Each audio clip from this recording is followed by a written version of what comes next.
옛날 에스키모인들이 그 얼음판에서 늑대를 잡을 때 쓰던 방법이 있습니다.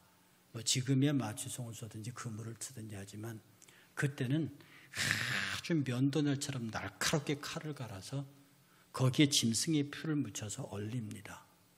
그것이 얼면 다시 또 피를 묻혀서 얼리고 또 피를 묻혀서 얼리고, 그래서 여러분 그 칼이 우리 말하면 아이스바처럼 두툼해 질 때까지 계속 짐승의 피를 가지고 얼립니다. 그리고 그것을 이 늑대가 잘 다니는 길목에다가 단단하게 고정시켜 두면 지나간 늑대가 피냄새를 맡고 그것을 혀로 핥는답니다. 그렇게 핥다가 보면 워낙 날카로운 칼이 그 안에 있기 때문에 늑대의 혀가 베인다는 거죠. 그런데 워낙 추운 날씨고 차가운 데라서 차가운 것을 혀로 핥다 보면 늑대의 혀도 감각을 잃어버리는 바람에 늑대의 혀에서 피가 나고 그것이 칼에 녹아있는 다른 피와 계속 어울리면서 이 늑대는 자기가 먹고 있는 이 피가 자기 피인 줄 모른다는 거죠. 그리고 계속해서 계속 혀는 칼의 상처를 받으면서 피는 계속 흐르고 그 피를 늑대가 계속 먹다가 결국은 쓰러지고 사냥꾼에게 잡히고 만다는 거죠. 늑대는 그 얼음 나라에 그 거친 환경을 지배하고 사는 생존력 강한 동물입니다. 그럼 너무도 어이없게 사냥꾼이 심어놓은 그 날카로운 칼날을 피맛이 취해서 알아보지 못하고 잡히고 만다고 하는 것입니다. 저는 이 이야기를 통해서 오늘날 세상이라고 하는 거친 환경을 힘있게 하나님의 용사로 살고 있는 그리스도인들이 자칫 잘못하면 마귀가 교묘하게 심겨놓은 그런 칼날의 덫에 걸려서 넘어지는 경우가, 그래서 마귀의 포로가 될 수 있는 경우가 너무도 많기 때문에 어쩌면 늑대가 살고 있는, 지금 우리가 살고 있는 이 환경, 신앙의 최전선, 여기에서 우리가 어떻게 해야 그 사탄의 올무에 걸리지 아니하고 하나님의 축복받는 백성이 될 수 있는가에 관해서 오늘 저와 여러분들이 함께 말씀의 은혜를 나누고자 합니다. 이 사도 바울은 그의 삶 자체가 복음의 최전선에, 신앙의 최전선에 서 있었던 사람입니다. 그는 소아시아 7교회를 돌면서 정말로 죽음을 각오하고 복음을 전했던 사람입니다. 그 복음을 전하며 살았던 그 이야기는 사도행전 속에서 기록되고 있습니다. 사도행전 12장 이후로는 거의 바울의 이야기가 독보적으로 기록되어 있습니다. 그런데 사도행전 28장 오늘 마지막 31절을 보면 그가 힘있게 하나님의 말씀, 그리스도에 관하여 담대하게 거침없이 가르치더라 라고 끝이 납니다. 뭔가 엉성하게 끝이 납니다. 이 이야기는 뭐냐면 사도행전 29장은 지금도 기록되고 있다는 것으로 보아도 됩니다. 지금 저와 여러분들은 사도 바울의 복음의 최전선에 서서 하나님의 복음을 전했던 것처럼 우리는 그 사도행전의 성령행전의 후대에 서서 지금도 여전히 우리는 사도행전을 쓰고 있고, 바울 다음의 세대가 29장을 썼다고 하면 지금 우리가 몇 장을 쓰고 있는지는 모르지만 여전히 사도행전을 쓰고 있다는 심정으로 성령행전에 옮겨가야 될 것입니다. 바로 이것이 복음의 최전선에 서 있는 사도 바울의 길을 따라가는 성도의 모양이라고 할 것입니다. 여러분, 신앙의 최전선에 서 있는 사도 바울, 그를 바라보며 오늘 본문 속에 발견하는 그의 모습은 세 가지입니다. 하나는 목표가 분명했던 사람입니다. 사도 바울은요, 기회 있을 때마다 내가 로마에 가야겠다고 말했습니다. 사도행전 19장 21절에 보면 바울이 마게도냐와 아가야로 다녀서 예루살렘에 가기를 경영하여 가로되 내가 거기 갔다 후에는 로마도 보아야 하리라. 사도 바울은 로마를 가기를 간절히 소망했습니다. 로마가 대도시가 아닙니다. 로마가 부유한 도시여서가 아닙니다. 로마는 당시 세계 수도였고 복음이 그 로마에 전파되지 않는 한 이 복음이 세계로 전파되는 것은 힘들다고 보았습니다. 그는 로마로 가겠다는 분명한 목적을 세웠습니다. 그런데 성령께서 막으셨습니다. 그래서 할 수 없이 바울은 로마서에 가기를 포기하고 로마에 편지를 씁니다. 그것이 그 유명한 로마서입니다. 성령께서 왜 그렇게 바울의 길을 막으셨느냐? 오직 바울만이 쓸 수 있는 성경, 로마서를 쓰게 하기 위해서 그렇습니다. 로마서 1장 9절은 이렇게 말합니다. 로마서 1장 9절입니다. 내가 그의 아들의 복음 안에서 내 심령으로 섬기는 하나님이 나의 증인이 되시거니와 항상 내 기도에 쉬지 않고 너희를 말하며 어떻게 하든지 이제 하나님의 뜻 안에서 너희에게로 나아갈 좋은 길을 얻기를 구하노라. 가고 싶다는 겁니다. 지금 로마 교회 편지를 쓰면서 말하기를 내가 기도할 때마다 너를 위해서 기도했다. 나는 지금도 너에게 나아갈 좋은 길을 구하고 있다. 내가 너희 보기를 간절히 원하는 것은 어떤 신령한 은사를 너희에게 나누어 주어 너희를 견고하게 하려 합니다. 그리고 이는 내가 너희 가운데서 너희와 나의 믿음으로 말미암아 피차 안위함을 얻게 하려고 견고한 믿음의 반석 위에 서서 서로가 서로에게 위로자가 되게 하는 그런 신앙적인 교제를 위해서 내가 너희를 위해서 너희에게 가기를 그렇게 소원하였다. 그런데 형제들아, 내가 여러 번 너희에게 가고자 한 것을 너희가 모르기를 원치 아니하노니 이는 너희 중에서도 이방인들 중에서와 같이 열매를 맺게 함이로되 길이 막혔도다. 사도 바울이 그렇게 로마를 가고 싶어 했지만 하나님께서 그 로마로 가는 길을 막으셨습니다. 이유는 로마서를 쓰게 하기 위함이었습니다. 비로소 바울이 로마서를 로마 교회에 보낸 다음에 그가 로마로 갈 수 있는 길을 성령께서는 여셨습니다. 곳곳에서 바울을 잡겠다는 사람이 많았어요. 어떤 경우는 바울이 죽기 전에는 먹지도 않겠다고 결심한 사람들이 많았다고요. 바울의 신변을 보호받아야 합니다. 그런데 바울은 죄수의 몸으로 군대 백부장이 지켜주면서 로마까지 가는데 엄청난 경비가 들지만 죄수의 몸으로 가기 때문에 신변 보호, 안전 보호받고 경비는 하나도 들지 않고 로마까지 들어갑니다. 성령께서는 그렇게 바울을 인도합니다. 바울은요, 내가 로마에 들어가겠다고 하는, 거기서 내가 하나님의 일을 보겠다고 하는 분명하고 확실한 목적을 갖고 있는 사람이었습니다. 두 번째, 바울은 그 로마에 가서 무엇을 해야 할지를 분명히 알았습니다. 바울이 들어가서 맨 먼저 찾은 사람은 로마 교회 성도들이었습니다.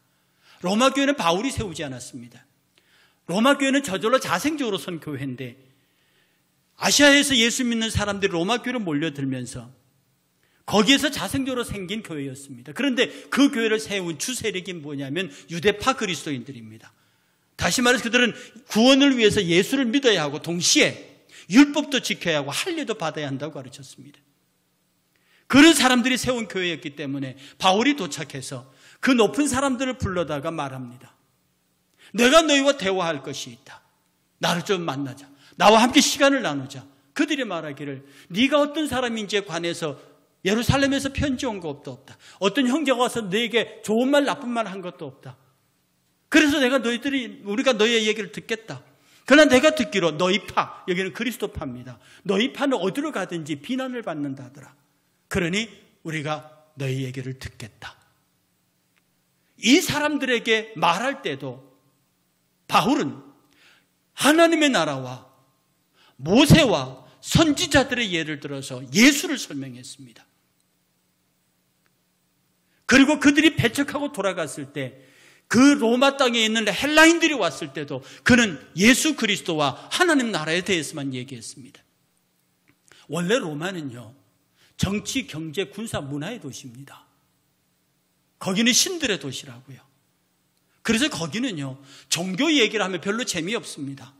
신들이 워낙 많아요. 황제까지 신이라고 하는데요. 거기서 종교 얘기해서 사람들이 이목을 끌지 못합니다. 거기는 철학 얘기해야 합니다. 그들은 경제를 얘기해야 합니다. 정치, 군사, 문화적인 걸 얘기해야 됩니다. 그런데 사도 바울은 그 얘기를 하지 않습니다. 그러면 사도 바울이 그걸 몰랐다고요.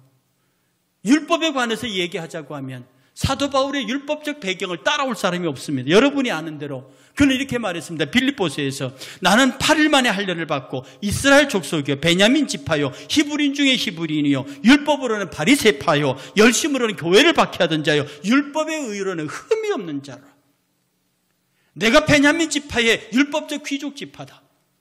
나는 8일 만에 할례를 받았고 내가 율법적인 의로는 흠이 없는 사람이다. 혈통적으로나 그의 행위로나 그 일을 따라올 수 있는 사람이 아무도 없었습니다.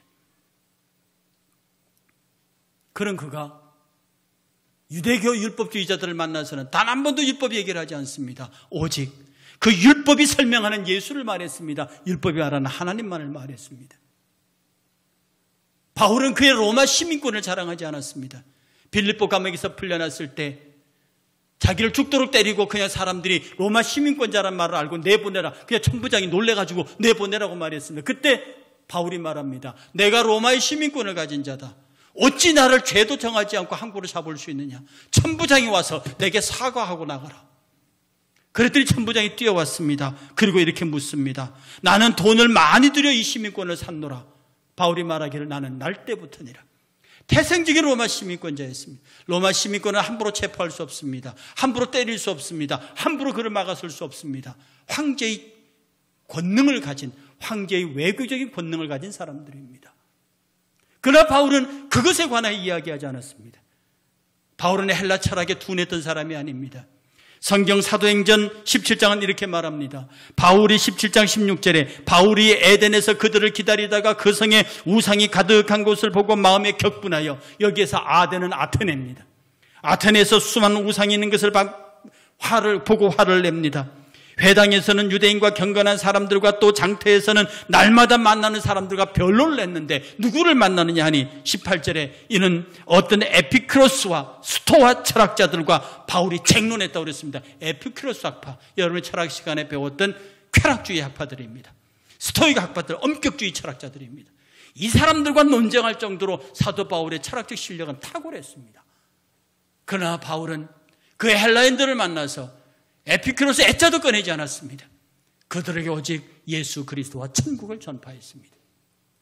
바울은 세상을 상대해서 무엇을 얘기해야 할지를 알았다는 사실입니다. 바울은 목표를 분명히 했습니다. 목적을 분명히 했습니다. 그리고 어떤 행동을 해야 될 것이 자기의 행동과 말을 분명히 결정했습니다. 그리고 바울은 자기를 향해서 박해오는, 믿음의 최전선에서 다가오는, 자기를 향해 다가오는 박해에 관해서 대담하게 맞섰습니다. 바울의 박해는 유대인들의 박해와 로마의 박해 두 가지입니다. 유대인들의 박해는 또다시 두 개의 박해입니다. 유대교의 박해와 그리스도인이 된 사람들 중에서 유대파 그리스도인들이 바울을 박해하는 것입니다.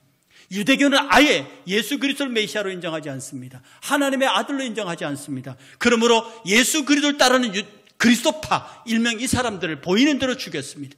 그래서 스데반도 그렇게 순교했습니다. 사울도, 바울이 되기 전에 사울도 열심히 의회 공증서를 받아서 예수 믿는 사람을 잡아 죽이던 시절이었습니다. 또 하나, 유대파 그리스도인들, 그들은 교회 안에서 사도 바울의 가르침을 배격했습니다. 세례받을 뿐만 아니라 할례도 받아야 한다고 말했습니다. 예수를 믿을 뿐 아니라 율법도 지켜야 한다고 말했습니다. 이 사람들은 바울을 교회에서 쫓아내기를 원했습니다. 자기들에게 맞지 않으니까, 자기들의 전통에 맞지 않으니까 바울을 쫓아내려고 해요. 사도 바울은 이들과도 싸워야 했습니다. 그리고 로마 정권과도 싸워야 했습니다.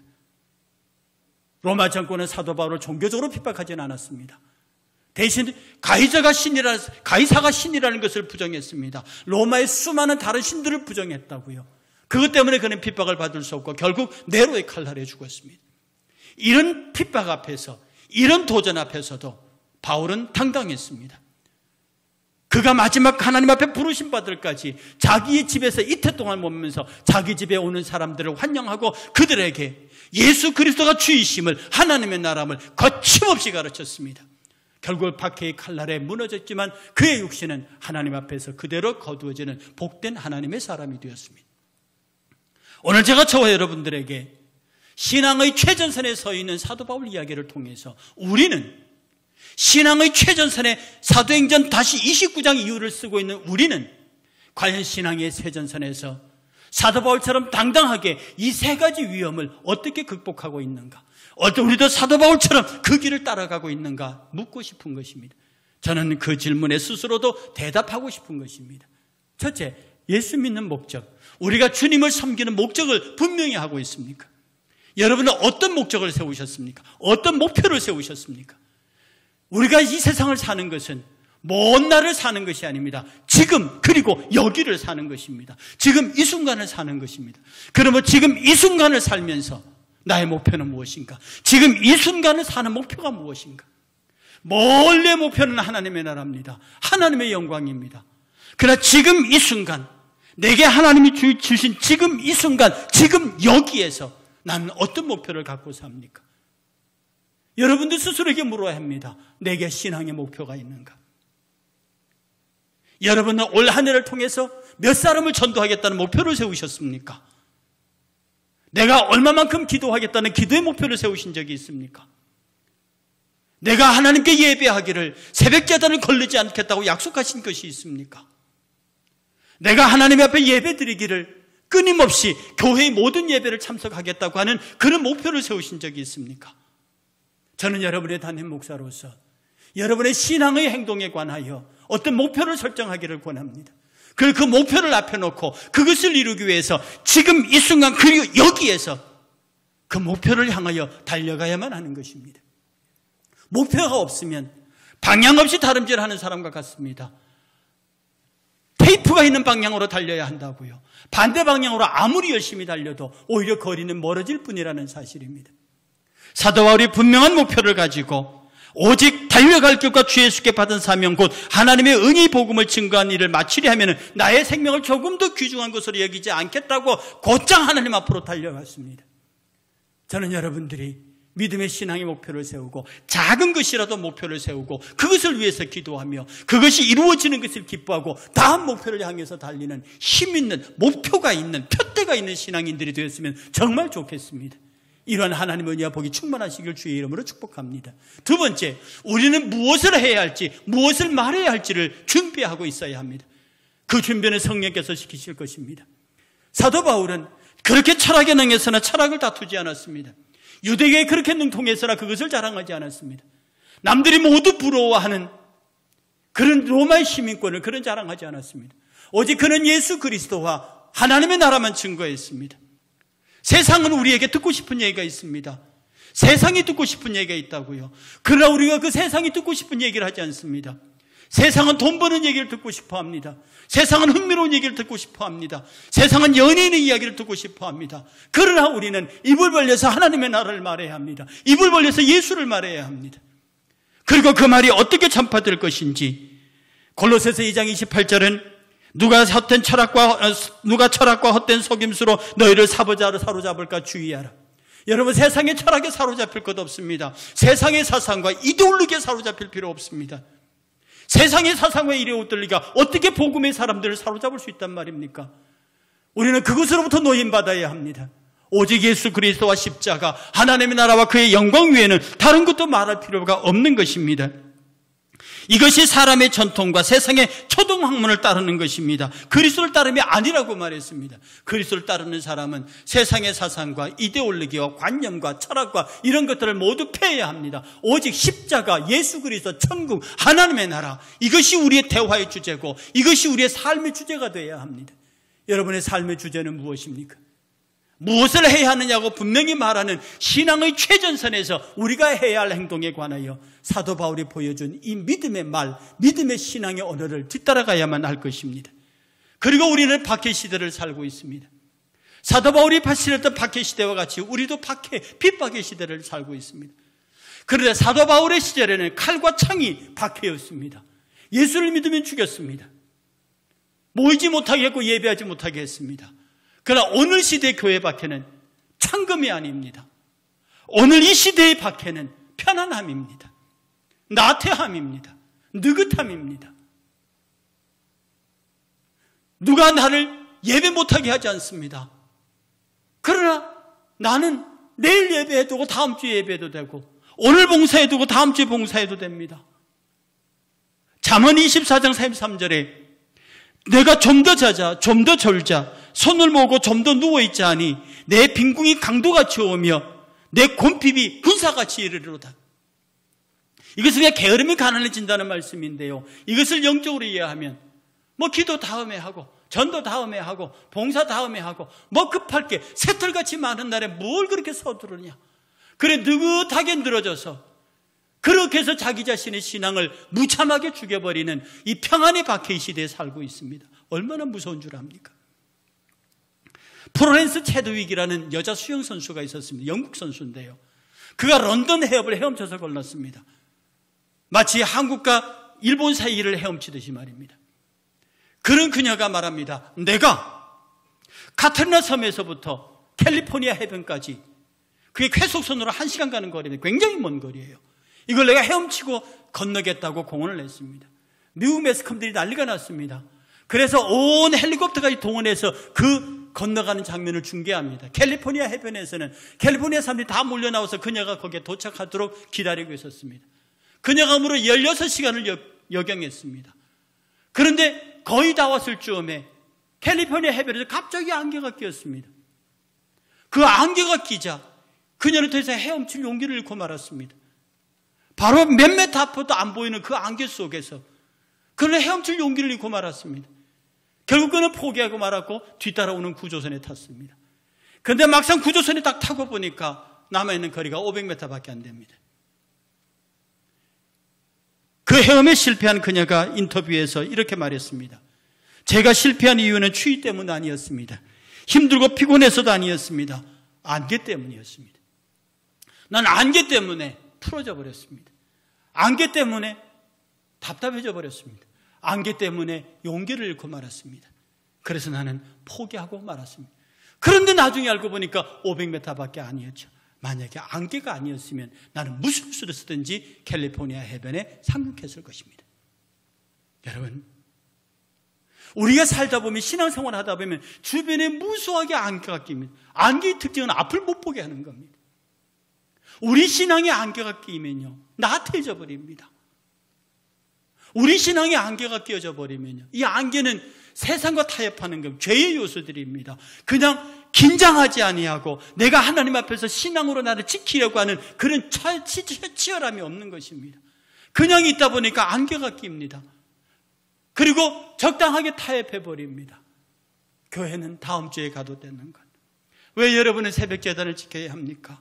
여러분이 스스로 박해하는 것으로부터 벗어나기 위해서 그렇습니다. 여러분은 주일 예배를 포함해서 왜 모든 예배에 교회가 결정한 예배에 참석해야 됩니까? 여러분 스스로 쳐서 좀 힘들지만 그 예배를 지켜서 이 세상의 것들이 안개가 되어서 내 눈을 가려 나로 하여금 신앙생활할 용기를 잃어버리지 않게 하기 위해서 그렇습니다. 세상은 끝없이, 마귀는 끝없이 내 앞에 안개를 뿌립니다. 나로 하여금 용기를 잃어버리게 만든다고요. 현실과 타협하게 만들어버립니다. 뭐 이렇게 어떻게 가는지도 모르게 내가 뭐하러 계속 헤엄쳐야 하느냐, 이렇게 자기 자신을 포기하게 만들어버립니다. 그러는 순간에 우리는 더 이상 헤엄칠 용기를 잃어버리고 만다는 사실입니다. 그러므로 여러분이 기도하러 가는 시간에 피곤하다고 여러분의 육체를 피곤이 부여잡거든 예수의 이름으로 피곤을 물리쳐야 합니다. 여러분의 충성하고 봉사하고자 하는데 여러 가지 사정이 그 의미를 못하게 붙잡거든 예수의 이름으로 물리쳐야 합니다. 여러분 스스로를 박해하면 안 된다 이 말입니다. 여러분이 신앙적으로 나태하게 만들고 편안하게 만들고 여러분이 하고 싶은 것을 먼저 하고 예배를 택하는 순간에 이미 여러분은 여러분 스스로를 압제하고 있는, 핍박하고 있는 여러분 스스로를 해야 하는 압제의 주인공이 되고 있다는 사실입니다.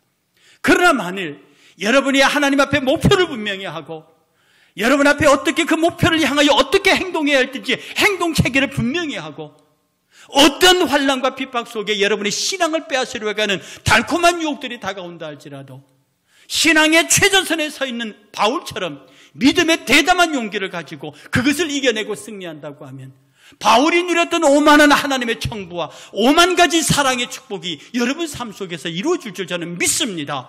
여러분 물질에 관한 염려를 하지 않으셔도 됩니다. 누구든지 그의 나라와 그 일을 구하는 사람, 목표를 분명히 하고 행동을 분명히 하고 박해와 핍박 아래서 분명히 승리하는 사람들의 입고 먹고 마실 것에 대한 분명한 약속을 그분께서 하셨습니다. 육체의 질병을 걱정하지 않으셔도 됩니다. 하나님의 뜻과 은혜 가운데 사는 사람들, 오직 말씀과 그 능력에 붙잡혀 사는 사람들은 절대로 그런 것들에 시달림을 받지 아니합니다. 여러분이 하나님 앞에서 목표가 분명한가를 돌아보십시오. 여러분이 정말 하나님 앞에서 올바른 행동을 하고 있는지 여러분의 행동 지침을 돌아보십시오. 여러분의 세상의 안개에 휘말리지 아니하고 여러분 스스로를 치지 아니하고 여러분 스스로가 담대하게 하나님의 말씀에 이끌려 승리하고 있는가를 보시라고요. 저는 이 말씀들을 여러분 앞에 증거하면서 저도 스스로 많이 반성합니다. 과연 나는 목회자로서의 하나님 앞에 목표가 분명한가? 저는 이 교회에 오면서 200목장 1,000 성도를 목표로 세웠습니다.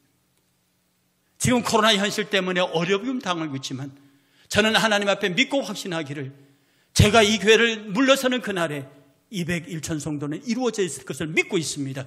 나는 여러분들이 그 가운데서 여러분이 각자 세운 그 목표가 내 믿음의 결단 속에서 어떻게 행동할 것인지를 분명히 해서 내 스스로를 박해하지 아니하고 내 스스로의 박해를 이겨내고 하나님 앞에 건장한, 하나님 앞에서 건실한, 하나님 앞에서 용기 있는 성도로 선다고 하면 우리 하나님께서는 하늘보고를 여시고 여러분이 원하지 아니하는 것까지 차고 넘치도록 채워주실 것입니다. 이 약속을 믿으시고 이 승리를 믿으시고 신앙의 최전선에 선 사람으로서 믿음의 승리의 길을 끝까지 달려가는 복 있는 저와 여러분이 되시기를 주의 이름으로 축복합니다.